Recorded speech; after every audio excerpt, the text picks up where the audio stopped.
Para trazer as informações nas suas contas, mais uma vez, Lídia Brito está aqui com a gente para falar a respeito de teto de gastos. Aliás, isso tem sido bastante falado, principalmente sobre os pré-candidatos, têm apresentado questões a respeito do assunto. Lídia Brito, e os gastos do governo, quais são, como é que isso funciona? Mais uma vez, boa tarde para você, né, Joelson, e a todos que nos acompanham. Olha, Joelson, a gente está aí num período eleitoral e, claro, né, política e economia andam ali lado a lado e esses assuntos, orçamento, gastos públicos, teto de gastos, estão aí diretamente nos discursos dos candidatos, né, à presidência da República. E a gente às vezes não entende nada, né?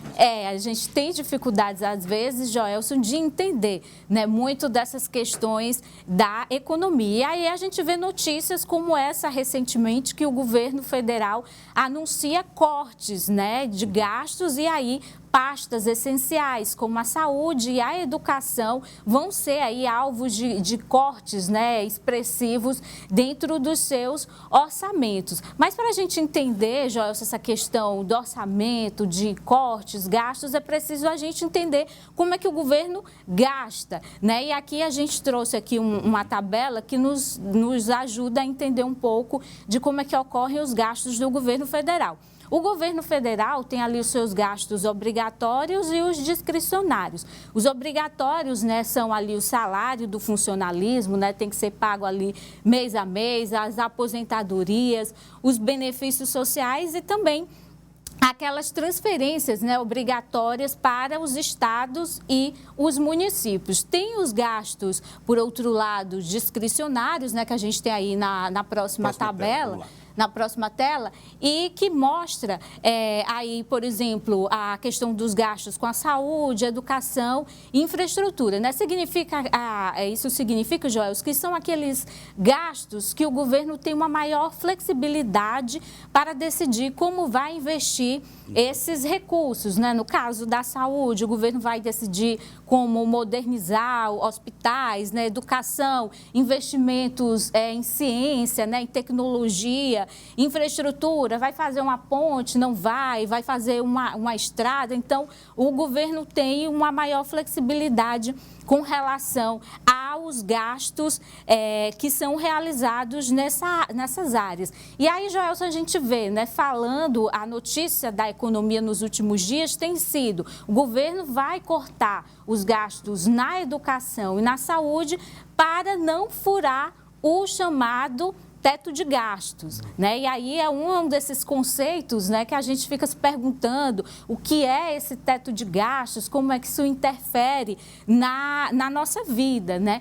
E aí, Joelson, é importante a gente explicar primeiro que o teto de gastos é uma medida fiscal, né, que foi aprovada lá em 2016 no governo do ex-presidente Temer, desde 2014. Com participação do Congresso. O Congresso que aprova, né? Desde 2014, o Brasil, no governo Dilma, né, vinha vivendo aquela crise, né? Aquela crise fiscal. E aí, em 2016, na tentativa de equilibrar receitas e despesas, o Congresso aprovou o teto de gastos. O que é que diz o teto de gastos, né? O teto, ele limita os gastos públicos, ou seja, agora em 2022, o governo não pode gastar mais do que gastou em 2021, corrigindo ali a inflação, né? Então, tem aí esse teto para controlar as despesas do governo. A gente sabe, né, que é preciso ter esse equilíbrio entre o que o governo arrecada, as suas receitas, né? Tem aí a maior parte das receitas vem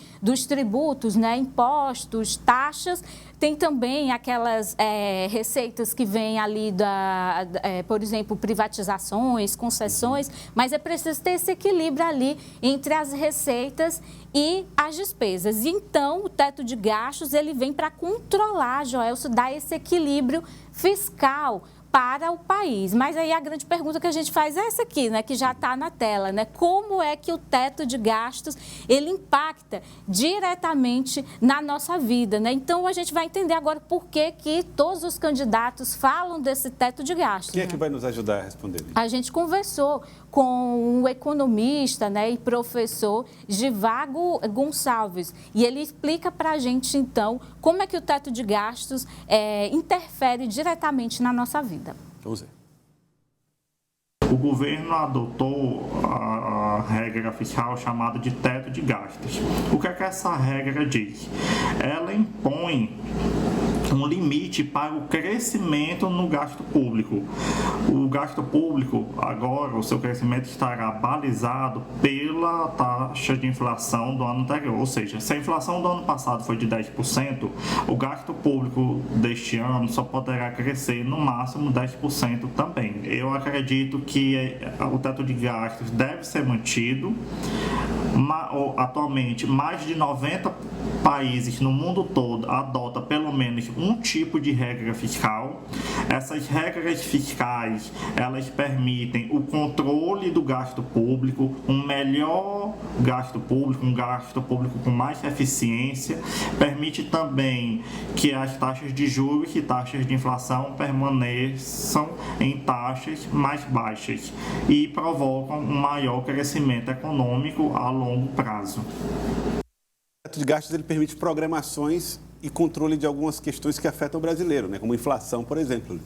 Joelson, dá esse equilíbrio fiscal ao país e também ajuda, né, na nossa imagem com relação aos investidores, né? Quando o país perde esse controle com relação às despesas e também, Joelson, as receitas, né, a dívida aumenta, né? E aí o governo tem que emitir títulos dessa dívida, né, pegar aí empréstimos para poder buscar esse equilíbrio. Isso traz consequências, né, para a inflação também. Então, o teto de gastos, ele tem a sua importância. E é interessante aí na fala do economista, né, o Givago Gonçalves, que não é só o Brasil que usa esse modelo, né? Não é só o Brasil que tem ali uma regra fiscal, né? Os países do mundo, 90 países, né, usam também ali regras fiscais, né? Então, por isso há o risco, Joelson, de um próximo presidente eleito, né,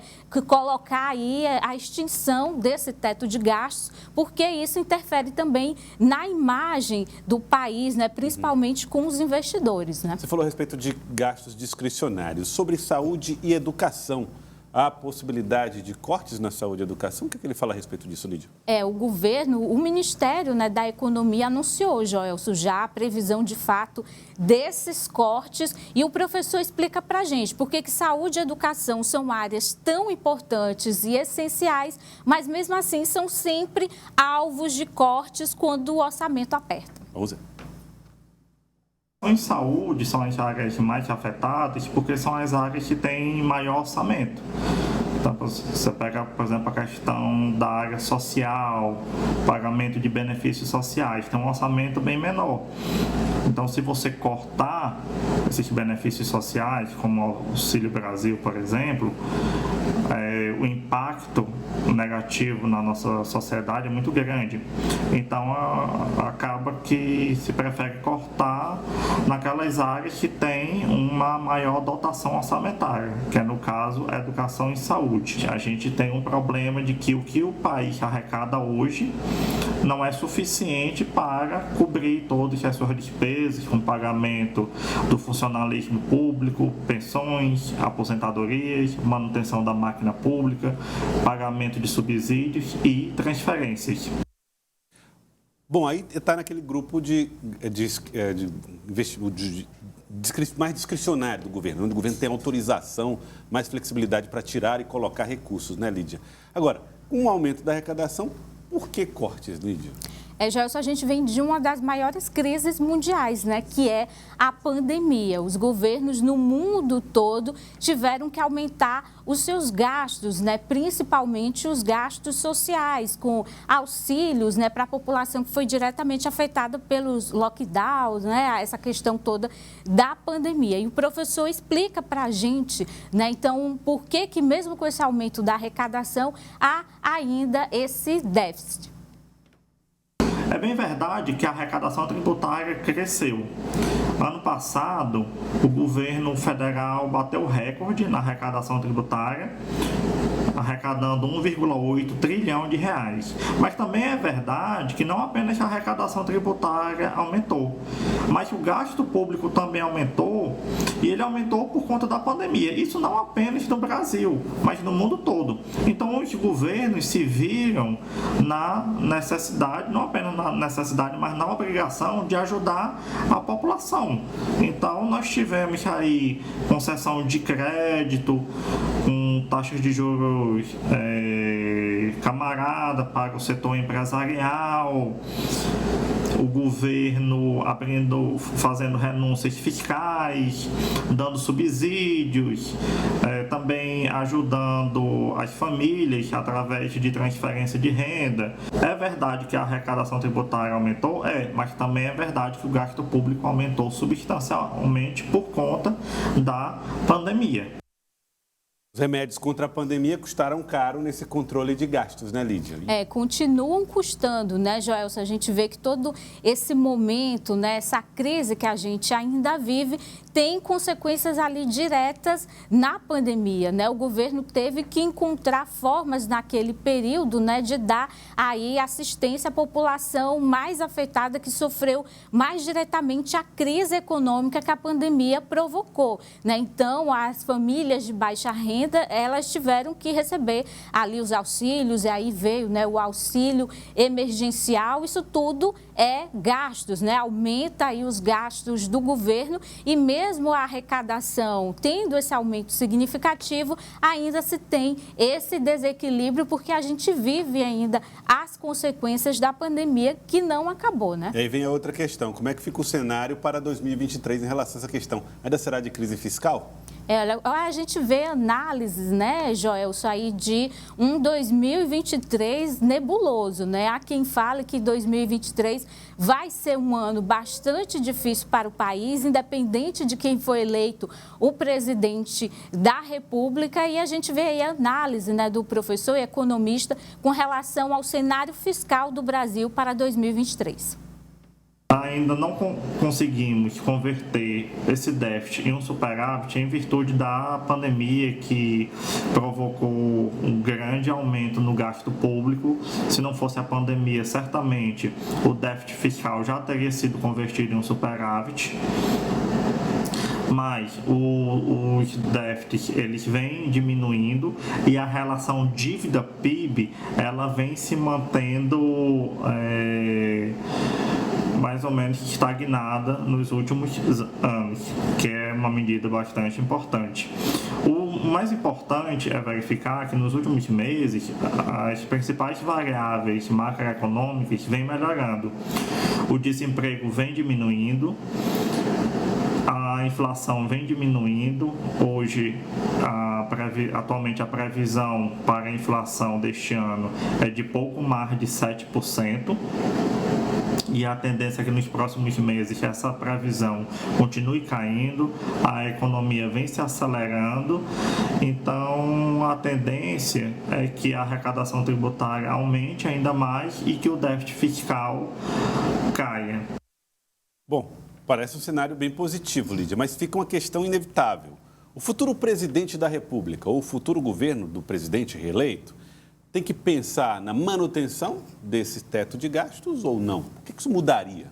Olha, a principal discussão, Joelson, com relação ao teto de gastos é o impacto social que essa regra fiscal traz. O teto de gastos limita investimentos, né? E aí, quando o assunto é cortes, sempre acontece em áreas, né, sociais. A gente vê aí a questão dos cortes na saúde e também na educação, né? Então, isso limita as políticas públicas, né, principalmente para as pessoas, as famílias de baixa renda. Então, a gente vê candidatos como, por exemplo, Lula, Ciro Gomes, se colocando totalmente totalmente contrários ao teto de gastos, falando que caso não sejam eleitos vão buscar, né, acabar com essa regra fiscal. Já tem o caso do presidente Jair Bolsonaro, que fala da importância do teto, desse controle dos gastos, mas também já deu diversas vezes sinalizações de que o teto é uma amarra, né, para determinadas políticas sociais.